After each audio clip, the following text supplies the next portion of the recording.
మా latest videos కోసం మా ఈ తెలుగు న్యూస్ ఛానల్ సబ్స్క్రైబ్ చేసి గంట సింబల్ యాక్టివేట్ చేసుకోండి. ఈ నెల 15న సంక్రాంతి పండుగ రాబోతోంది. ఇది మన తెలుగువారి పెద్ద పండుగ. మన పండుగలన్నిటిల్లో గొప్ప కళ, అద్భుత శోభ ఉంటాయి. ప్రాచీన సంస్కృతి సాంప్రదాయాలు ప్రతిఫలిస్తూ ఉంటాయి. సంక్రాంతి పండుగనే తీసుకుంటే ఇళ్ల ముందు తీర్చిదిద్దిన పెద్ద పెద్ద రంగవల్లికలు, వాటి మధ్యలో గొబ్బిమ్మలు, పసుపు కుంకుమలు, రంగురంగుల పూలు, అబ్బో చూడ్డానికి 2 కళ్ళు చాలవు. ఈ పండుగ రమణీయత పల్లెల్లో ఎక్కువగా కనిపిస్తూ ఉంటుంది. పట్నాల్లో కూడా తక్కువేం కాదు. ఇరుకు ఇరుకు వాకిళ్ళు సైతం రంగురంగుల ముగ్గులతో అదిరిపోతూ ఉంటాయి. ఇక హరిదాసుల కీర్తనలు, గంగిరెద్దుల సందడి సరే సరి. అప్పుడే పండిన వరి ధాన్యంతో చేసిన అటుకులు మొదలు అరిసెలు, బూరెలు, గారెలు, పాయసం, పులిహోర తయారు చేసి సంతోషంగా పండుగ చేసుకుంటూ ఉంటారు. సూర్యుడు ప్రతి నెల ఒక రాశి నుండి ఇంకో రాశిలోనికి మారుతూ ఉంటాడు. మేషాది ద్వాదశి రాశులలోనికి, అంటే పూర్వ రాశిలో నుంచి ఉత్తర రాశిలోనికి మారుతూ ఉంటాడు. అలా సూర్యుడు మకర రాశిలోనికి ప్రవేశించటమే మకర సంక్రాంతి. పుష్యమాసంలో ఉత్తరాయణ పదంలో సూర్యుడు మకర రాశిలో అడుగు పెట్టడమే మకర సంక్రాంతి. ఇతర పండుగల తేదీలు మారుతాయి కానీ సంక్రాంతి ప్రతి సంవత్సరం జనవరి 14న లేదా 15న వస్తుంది. సంక్రాంతి నెల పవిత్రమైనదని, ఈ సమయంలో స్వర్గ ద్వారాలు తెరిచి ఉంటాయని పురాణాలు చెప్తూ ఉన్నాయి. ఈ పండుగను మనం సంక్రాంతి అని పిలుచుకుంటే మహారాష్ట్రీయులు, గుజరాతీయులు మకర సంక్రాంతి అని అంటూ ఉంటారు. తమిళులు పొంగల్ అని పిలిస్తే పంజాబీలు లోరీ అంటారు. సంక్రాంతి అందరికీ ఇష్టమే అయినా రైతులకు మరీ ప్రియమైన పెద్ద పండుగ. అప్పుడే పంట చేతికి రావటంతో ఎంతో ఇష్టంగా ఘనంగా రైతులు ఈ సంక్రాంతి పండుగ జరుపుకుంటూ ఉంటారు. 3 రోజుల ఈ పండుగలో మొదటి రోజు భోగి, 2వ రోజు సంక్రాంతి పండుగ, 3వ రోజు కనుమ. తలంటి పోసుకోవటము, కొత్త బట్టలు వేసుకోవటము, వాకిట్లో ముగ్గులు, శోభ, ఇంతవరకు 3 రోజులు ఒకే విధంగా ఉంటుంది. అయితే మనం పెద్ద పండుగగా జరుపుకునే ఈ సంక్రాంతి పండుగ రోజు ఈ 2 వస్తువులను కొని ఇంటికి తెచ్చుకుంటే చాలు, తరతరాలకు తరగని ఆస్తి ఐశ్వర్యము వస్తాయి. ఆరోగ్యము ఐశ్వర్యము కలుగుతాయి. సంక్రాంతి లక్ష్మి మీ ఇంటికి వస్తుంది. సంవత్సరమంతా రాజయోగం పడుతుంది. అదృష్టం కలుగుతుంది. కని విని ఎరుగని ఐశ్వర్యం వస్తుంది. అష్టైశ్వర్యాలు సిద్ధిస్తాయి. మీ దశ తిరిగిపోతుంది. మీ జీవితం మారిపోతుందని పండితులు చెప్తూ ఉన్నారు. మరి సంక్రాంతి రోజు ఏ వస్తువులను ఇంటికి తెచ్చుకోవాలి అనే విషయాన్ని ఇప్పుడు మనం ఈ వీడియోలో వివరంగా తెలుసుకుందాము. ఫ్రెండ్స్, ఫస్ట్ అయితే ఈ వీడియోకి ఒక లైక్ కొట్టి మా ఛానల్ని సబ్స్క్రైబ్ చేసుకోవటం మర్చిపోవద్దు. భారతదేశం అంటేనే ఎక్కువగా పండుగలు జరుపుకునే దేశం. ఇక మన భారతదేశంలో నూతన సంవత్సర వేడుకలు ముగిసిన కొన్ని రోజులకే సంక్రాంతి పండుగ వాతావరణం నెలకొంటుంది. వేరువేరు పేర్లతో విభిన్న రీతులలో జరుపుకునే ఈ పండుగ హిందువులకు ఎంతో ప్రముఖమైనది. మకర రాశిలోనికి సూర్యుడు ప్రవేశించిన రోజున ఈ మకర సంక్రాంతిని జరుపుకుంటూ ఉంటారు. దీనినే పెద్ద పండుగ అని పిలుస్తూ ఉంటారు. సంక్రాంతి పెద్ద పండుగ మాత్రమే కాదు, పెద్దల పండుగగా కూడా పిలువబడుతుంది. ఎందుకంటే ఈ రోజున పెద్దలకు తర్పణాలు వదులుతారు.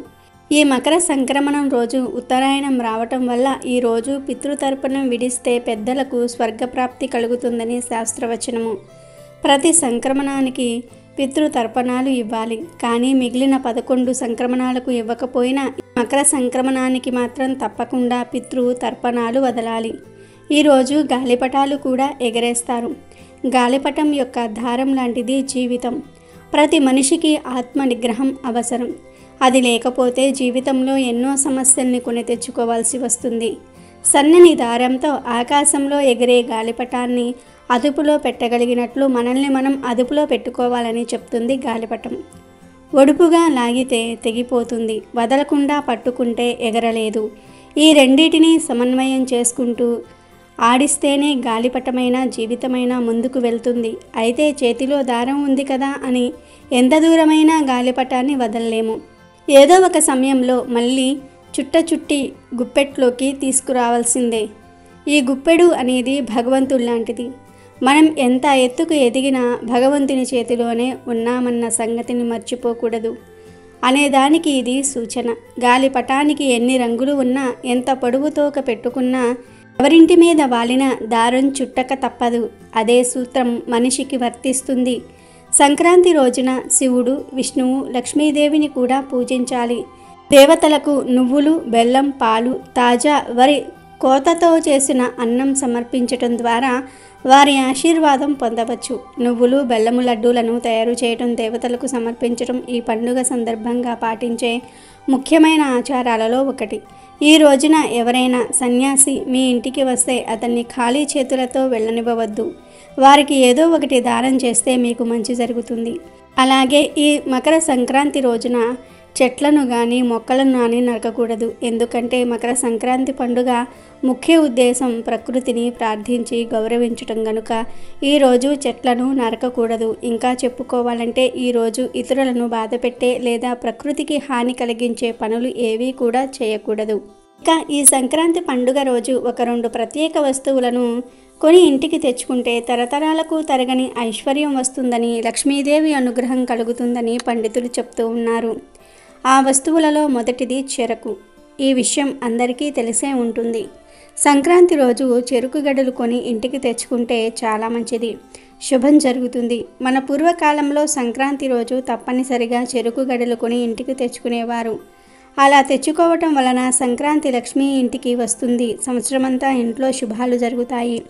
చెరుకు మధురంగా ఉంటుంది కనుక సంక్రాంతి రోజు చెరుకు కొని ఇంటికి తెచ్చుకుంటే వారి జీవితం కూడా మధురంగా మారుతుందని మన పెద్దలు నమ్మేవారు. కనుక అందరూ కూడా సంక్రాంతి రోజు చక్కగా ఒక చెరుకు గడను అయినా సరే కొని ఇంటికి తెచ్చుకోండి. ఇలా తెచ్చుకుంటే తరతరాలకు తరగని ఐశ్వర్యము వస్తుంది, లక్ష్మీదేవి అనుగ్రహం లభిస్తుంది, మీ జీవితం అద్భుతంగా మారిపోతుంది, అష్టైశ్వర్యాలు సిద్ధిస్తాయి. ఇలా తెచ్చిన చెరుకులను చక్కగా మీ ఇంట్లో వారందరూ కూడా తినండి. అలాగే మీ ఇంటి దగ్గరలో ఉండే చిన్న పిల్లలకు కూడా పంచి పెడితే మీ జీవితం మధురంగా మారుతుంది. ఇక సంక్రాంతి రోజు కొని ఇంటికి తెచ్చుకోవాల్సిన 2వ వస్తువు ఏమిటి అంటే మట్టి పాత్ర. అవును, సంక్రాంతి రోజు మట్టితో చేసిన వస్తువు ఏదో ఒక దానిని కొంటే సంవత్సరమంతా కలిసి వస్తుంది.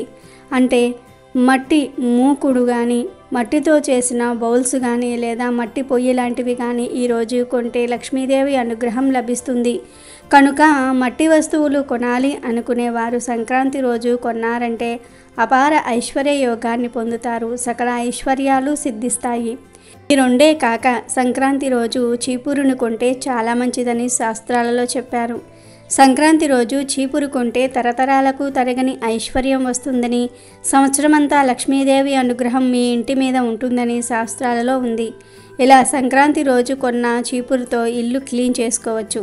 సంక్రాంతి రోజు ఈ వస్తువుల్లో నుండి ఏ 2 వస్తువులను కొని ఇంటికి తెచ్చుకున్నా మీ జీవితం మధురంగా మారుతుంది, తరతరాలకు తరగని ఐశ్వర్యం వస్తుంది. కాబట్టి మీరు కూడా ఈ వస్తువుల్ని కొని తెచ్చుకొని సంతోషంగా జీవించండి. సంక్రాంతి పురుషుడి యొక్క అనుగ్రహం పొందాలంటే సంక్రాంతి రోజు ఒక కొత్త కుండకు అలంకారం చేసి ఆ కుండలో పాలు పోసి పాలు పొంగించి పాయసాన్ని తయారు చేసి నివేదన చేస్తారు. చెరుకు గడలతో సహా ఈ పాయసాన్ని తయారు చేసుకోవాలి. ఈ పాయసాన్ని ఇంట్లో తయారు చేసుకోవాలని ఎక్కడా చెప్పలేదు. ఆరు బయట మాత్రమే తయారు చేసుకోవాలని శాస్త్రం చెప్తుంది. సంక్రాంతి రోజు ఇంట్లో పాలు పొంగించి పాయసాన్నం తయారు చేయమని ఏ శాస్త్రంలోనూ చెప్పలేదు. ఆరు బయట మాత్రమే చేయాలి. పల్లెటూర్లలో ఈ సాంప్రదాయం ఇంకా కొనసాగుతూ ఉంది. కానీ పట్టణాల్లో ఎవ్వరూ ఈ సాంప్రదాయం పాటించలేకపోతూ ఉన్నారు. ఆరు బయట పొయ్యి వెలిగించి పాయసం తయారు చేస్తున్నప్పుడు సూర్యుడు ఇంకొక రాశిలోనికి ప్రవేశిస్తూ ఉంటాడు. ఈ ఘడియలలో సూర్యుడు అమృత గుణాన్ని అంటే అమృత కిరణాలను ప్రసరిస్తాడు. పాలకు మాత్రమే ఆ అమృత గుణాన్ని స్వీకరించే శక్తి ఉంటుంది. ఆ సూర్యనారాయణుడి కిరణాల నుండి వచ్చే శక్తిని గ్రహించే ఒకే ఒక ద్రవ్యం పాలు. మిగతా ఏ ద్రవ్యానికి కూడా ఆ గుణం లేదు. అది కూడా పాలు వెచ్చగిల్లుతూ ఉన్నప్పుడు మాత్రమే కుదురుతుంది. సంక్రాంతి రోజు ఆరు బయట పొయ్యి మీద పాలు పెట్టి చెరుకు గడలతో అలంకారం చేస్తే సూర్యకిరణాలు ఆ పాలల్లోనికి పడటం వలన పాలు అమృత గుణాన్ని సంతరించుకుంటాయి. ఈ పాలతో చేసిన పరమాన్నాన్ని స్వీకరించటం వలన మంచి ఆరోగ్యం కలుగుతుంది. కనుక అందరూ కూడా ఈ విధంగా చేయాలి. అలాగే సంక్రాంతి రోజు హీతోధికంగా పితృదేవతలను స్మరించుకుంటూ బ్రాహ్మణులకు స్వయం పాకాదులు దాన ధర్మాలు చేస్తూ ఉంటారు. అసలు ఈరోజు ఏం దానం చేయాలంటే మొదటిది కూష్మాండ దానం, అంటే గుమ్మడి పండు దానం. రెండవది వస్త్రం, మూడవది స్వర్ణం, నాలుగవది స్వయం పాకం. మకర సంక్రమణం నాడు ఈ 4 దానాలు ఖచ్చితంగా చేసి తీరాలి. మనకు ఉన్న దానిలో పక్కన వాడికి కూడా పెట్టాలనే కాంక్ష ఎప్పుడొస్తుందో అప్పుడే మన ఇంట ఐశ్వర్యం నిలుస్తుంది. అమెజాన్లో బెస్ట్ డిస్కౌంట్స్ కోసం వీడియో డిస్క్రిప్షన్లో లింకు ఉంది, చూడండి. అలాగే మా టెలిగ్రామ్ ఛానల్ సబ్స్క్రైబ్ చేసుకోండి.